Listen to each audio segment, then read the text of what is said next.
अस्सलाम वालेकुम, welcome back NPRT tips YouTube channel. आज मैं आपके साथ CS 504 के फाइनल टर्म के लिए मोस्ट इंपॉर्टेंट MCQs शेयर करूंगी। 100% श्योरिटी है कि ये आपके फाइनल टर्म एग्ज़ाम में ज़रूर आएंगे। यहाँ पर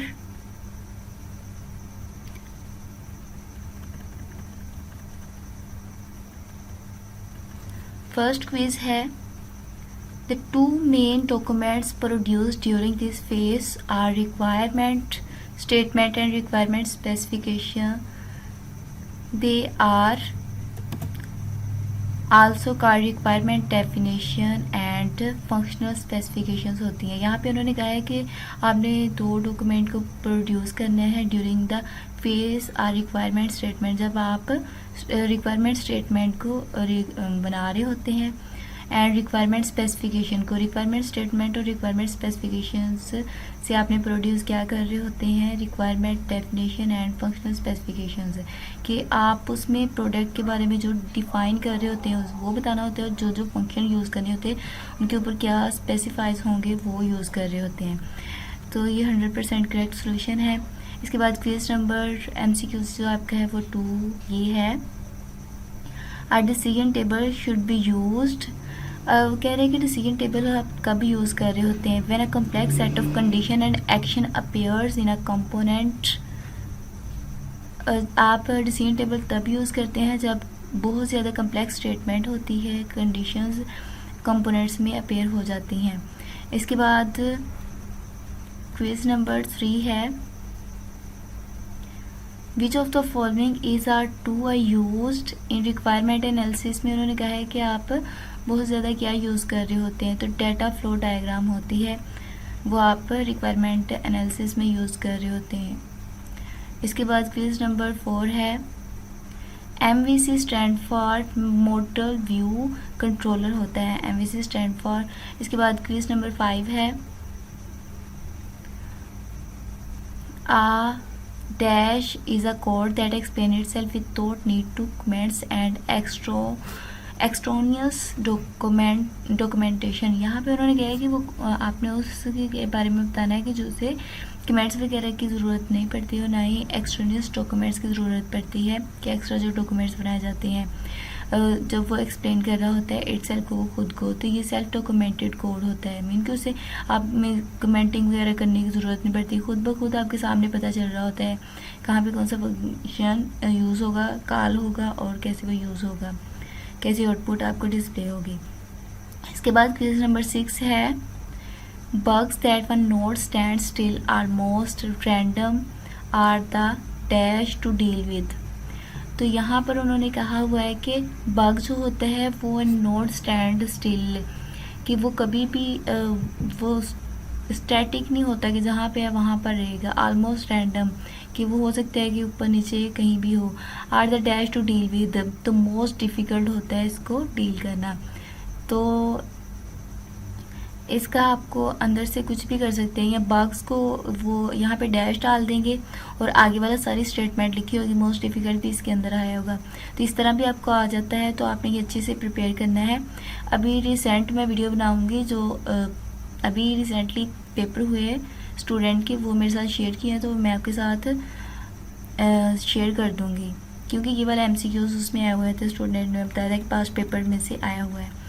इसके बाद क्वेश्चन नंबर 7 है, in refining the data flow diagram during transaction mapping it is necessary to create a PSPEC since only the CSPEC is relevant to this type of architecture style. तो ये फाल्स होता है। उन्होंने यहाँ पे ये कहा हुआ है कि जब आप डाटा फ्लो डायग्राम को रिफाइन कर रहे होते हैं ट्रांजैक्शन मैपिंग के लिए, तो ये अननेसेसरी होता है, ये गैर ज़रूरी होता है कि आप क्रिएट करें PSPEC since only the CSPEC is relevant. उन्होंने कहा कि ये बस CSPEC रेलिवेंट होता है इस टाइप ऑफ आर्किटेक्चर स्टाइल के लिए, तो ये फाल्स है, ये दोनों ही यूज़ कर सकते हैं आप। इसके बाद क्वेश्चन नंबर 8 है, association is a type of relation. तो एसोसिएशन आपको पता है कि अगर कमरे में वो पड़ा हुआ है, फर्नीचर पड़ा हुआ है, तो वो उसके साथ एसोसिएट कर रहा होता है। जैसे आपकी बॉडी है और आपका आर्म्स वगैरह, आपका हेड, आपके फिट, लेग्स वगैरह वो एसोसिएट होती है आपके साथ, आप उसके बगैर नहीं रह सकते, तो इसलिए ये वीक एंटिटी है। इसके बाद क्विज नंबर 9 है, variable name must be in mixed case starting with upper case. आपने बताना है कि variable names must be mixed case starting with upper case, तो ये फॉल्स होगा, अपर केस में नहीं यूज़ होते आपके वेरिएबल्स, लोअर केस में यूज़ हो रहे होते हैं, तो ये फॉल्स इसका आंसर है। इसके बाद क्विज नंबर 10 है, यहाँ पर उन्होंने कहा bug that when not stand still होगा, कि वो स्टैंड स्टिल नहीं होता, डायनेमिकली होता है। इसके बाद क्विज नंबर आपका है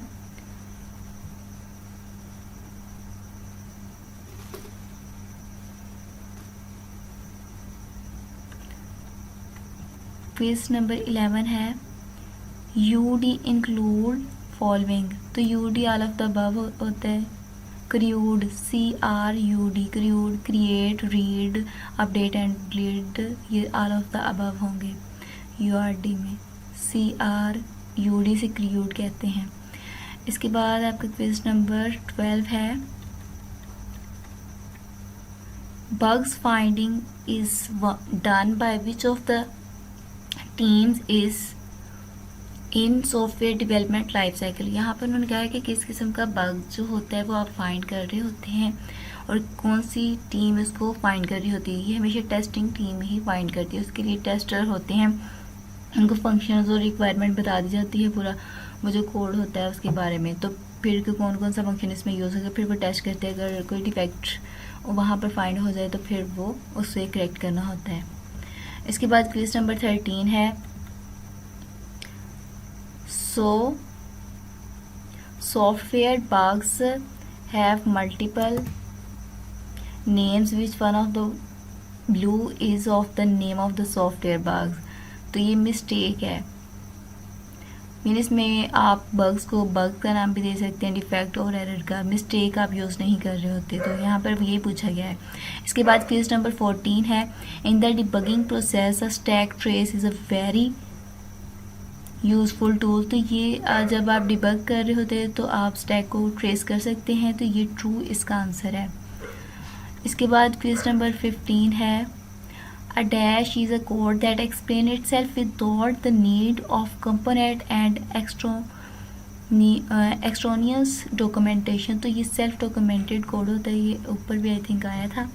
इसके बाद क्विज नंबर 16 है, project dash define the concept and range of a proposed solution, a limitation identifies certain capability that he product will not include, तो ये स्कोप होता है, प्रोजेक्ट स्कोप होता है, जिसने ये कॉन्सेप्ट आपको बताना होता है कि कौन कौन सी रेंज जो प्रोसीड की जाएगी सोल्यूशन, उसका सोल्यूशन के लिए, या उसका सोल्यूशन हल किया, उसका कैसे हल किया जाएगा। लिमिटेशन उसमें कौन कौन सी होंगी कि किस हद तक फंक्शंस को कॉल किया जा सकता है या किस तरह का वटेवर सॉफ्टवेयर होगा, उसके बारे में बात की जा रही होती है। और आइडेंटिफाई करना होता है कि सर्टन कैपेबिलिटीज़ कि आपका इंटरफेस कैसा नज़र आएगा, सब कुछ इसके बारे में बात कर रहे होते हैं। इसके बाद क्विज नंबर 17 है, entire architecture the idea is to enhance the scalability and performance. Entire architecture क्या करता है, स्केलेबिलिटी बढ़ाता है एंड जो आपका होता है सॉफ्टवेयर उसकी परफॉर्मेंस को बढ़ाता है, तो यहाँ पर परफॉर्मेंस इसका आंसर है।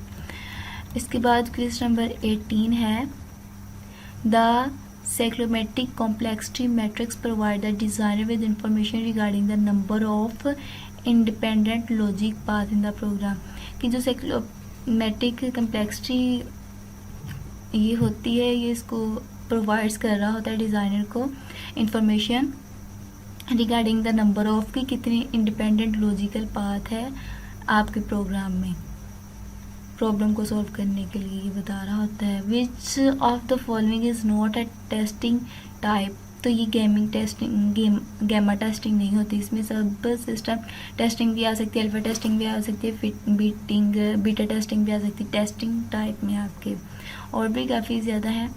इसके बाद क्वेश्चन नंबर 20 है,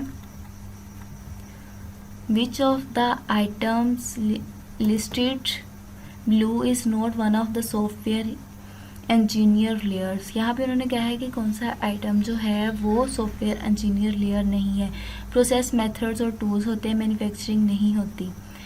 इसके बाद आपका क्विज नंबर 21 है, which piece of code is self documented. आपने यहाँ पर बताना है कि कौन सा पीस सेल्फ डॉक्यूमेंटेड को खुद को डिस्क्राइब कर रहा है, उसे आपको कमेंट करने की ज़रूरत नहीं पड़ेगी। इफ़ ब्रेसिस एलोकेट के लिए ये एल को flag assignment operator new underscore number, तो ये आपको वैसे जैसे आप पढ़ेंगे आपको समझ आ जाएगी कि आपने कैसे ये डिक्लेयर किया हो। इसके बाद आपका क्विज नंबर 22 है, the first step in any OOA object oriented analyse process model is, यहाँ पर है एलिसाइट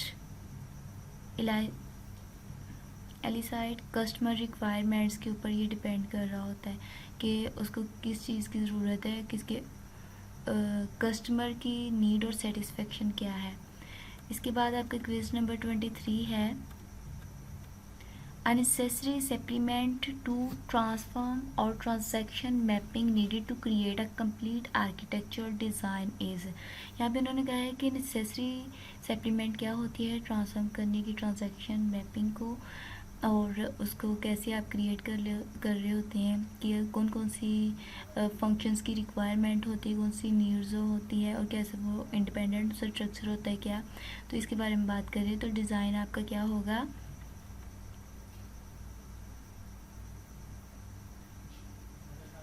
तो ये प्रोसेस नरेटिव्स होगा फॉर ईच मॉड्यूल के ऊपर।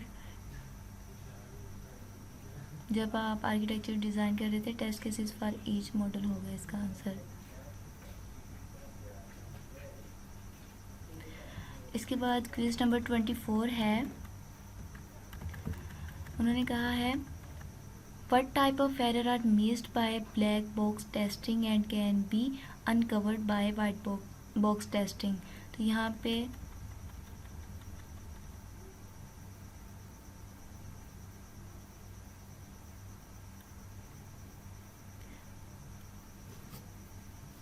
जो होता है वो सेप्टल लॉजिक एरर होता है जो हाइड हो जाता है।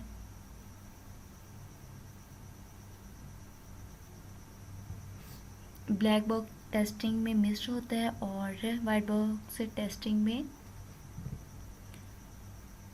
हाइड हो जाता है। इसमें मुझे डाउट है, अगर आप चेक कर लें तो अच्छा है। इसके बाद है क्वेश्चन नंबर 25 है, which test criteria should be applied in a phase of testing. तो आपने कौन सा टेस्ट क्राइटेरिया जो होता है वो अप्लाई कर रहे होते हैं टेस्ट पे, जो फेस आप उसमें से गुजर रहे होते हैं, टेस्ट कर रहे होते हैं अपने जो सॉफ्टवेयर होता है। तो इसमें फंक्शनल वैलिडिटी भी आ जाती है, इंटरफेस इंटेग्रिटी आ जाती है, करेक्टनेस आ जाती है, ऑल ऑफ द गिवन हो गया इसका आंसर, क्योंकि ये तीनों चीज़ें इसमें होनी ज़रूरी हैं।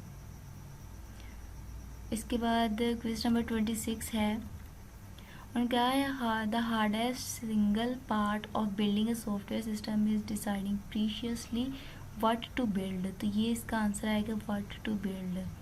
क्या आपने बहुत मुश्किल होता है आपके लिए जब आप सॉफ्टवेयर को बिल्ड कर रहे होते हैं और डिसाइड करना होता है प्रीशियसली कि व्हाट टू बिल्ड, आप क्या बिल्ड करना चाह रहे हैं, कैसा सॉफ्टवेयर बनाना चाह रहे हैं। इसके बाद क्वेश्चन नंबर 27 है, in sequence diagram objects are organized in dash line. तो सीक्वेंस डायग्राम में ऑब्जेक्ट हमेशा हॉरिजॉन्टल लाइंस में होते हैं। इसके बाद क्वेश्चन नंबर 28 है, every view is potentially hierarchical in the record which of the view are hierarchical. तो यहाँ पर जितने भी व्यू है, फंक्शनल व्यू होता है, डेवलपमेंटल व्यू, कॉन्करेंसी व्यू होता है, सभी हायरार्किकल होते हैं, हायरार्की उनकी बनी होती है। इसके बाद क्वेश्चन नंबर 29 है, like analyze model many different kinds of dash model are developed तो ये आर्किटेक्चर मॉडल्स आर डेवलप हो रहे होते हैं इसमें। इसके बाद क्विज नंबर 30 है, idea behind zero installation architecture is to develop a system where no installation on the dash is needed. तो यहाँ पे उन्होंने कहा है क्लाइंट साइड के ऊपर ज़रूरत नहीं होती आपको ये जो होती है इंस्टॉलेशन करने की, ज़ीरो इंस्टॉलेशन।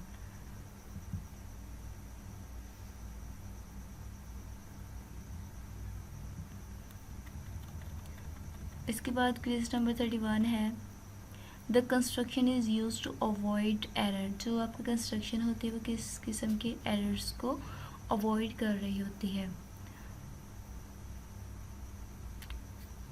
कंपाइलेशन एरर्स को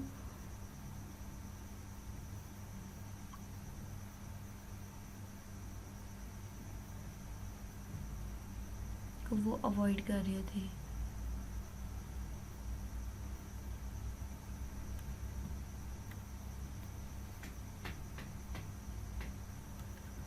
इसके बाद क्विज नंबर 32 है,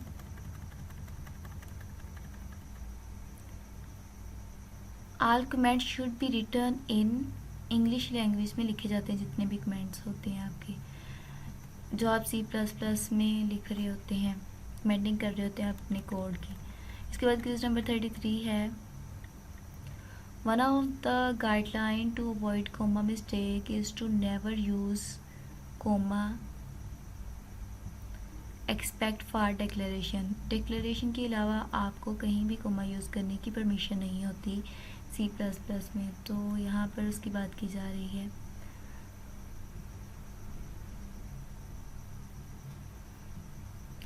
इसके बाद क्विज नंबर 34 है, the order in which bytes of one word are stored is hardware dependent. जो आप बाइट ऑफ वन वर्ड का स्टोर कर रहे होते हैं वो हमेशा आप हार्डवेयर पर ही, वो आपका हमेशा हार्डवेयर पर ही डिपेंड कर रहा होता है। इसके बाद क्विज नंबर 35 है, verification and validation are the process which we check a product against its dash and the dash of the user who will be use it। यहाँ पर वो कह रहे हैं कि आपने वेरिफिकेशन एंड वैलिडेशंस जो होती है उसके बारे में बात करनी है। वेरिफिकेशन होती है आपकी जो आप सिस्टम बना रहे होते हैं सॉफ्टवेयर, उसकी स्पेसिफिकेशन होती है, और वैलिडेशन एक्सपेक्टेशंस होती हैं आपके कस्टमर्स की कि वो क्या चाह रहा है। आपने इसमें वैलिडेशन में कस्टमर की एक्सपेक्टेशन को मद्देनज़र रखना होता है। तो यहाँ पर इसका आंसर होगा स्पेसिफिकेशन एंड एक्सपेक्टेशंस। इसके बाद क्विज नंबर 36 है, two tests are considered to be equivalent if it is believed that if one discover a defect। यहाँ पे आपने 2 टेस्ट करने हैं, आपने कंसीडर करना है कि दोनों इक्वल है और बिलीव करना है। if one discovers a defect, अगर एक डिफेक्ट को डिस्कवर कर रहा होता है, the other probably will too, तो वो दूसरा भी वैसा ही कर रहा होता है। and if one does not discover a defect, the other probably may, तो दूसरा भी अगर क्या होता है, अगर एक दूसरा जो होता है वो अगर वन डिस्कवर नहीं करता है डिफेक्ट को, तो दूसरा पॉसिबिलिटी है कि वो भी ना करे। तो ये इसका आंसर है। इसके बाद क्वेश्चन नंबर 37 है, if it was lady named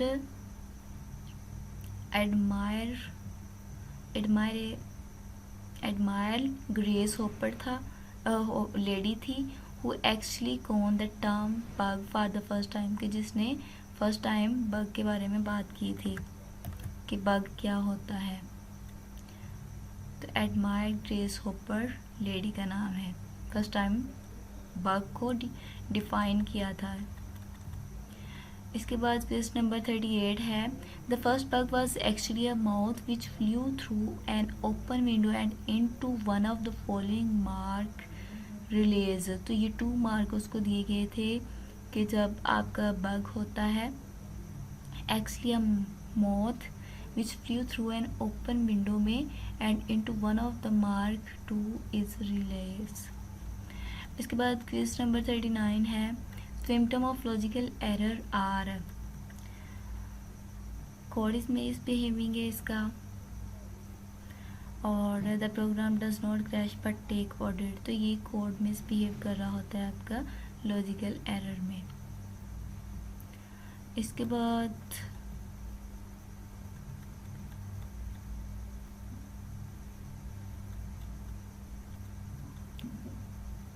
आपका क्विज नंबर 40 है। First hand account of the problem are always useful in debugging process, तो first hand account of problem are always useful, process को आप debug कर सकते हैं, तो ये इसका ट्रू आंसर है।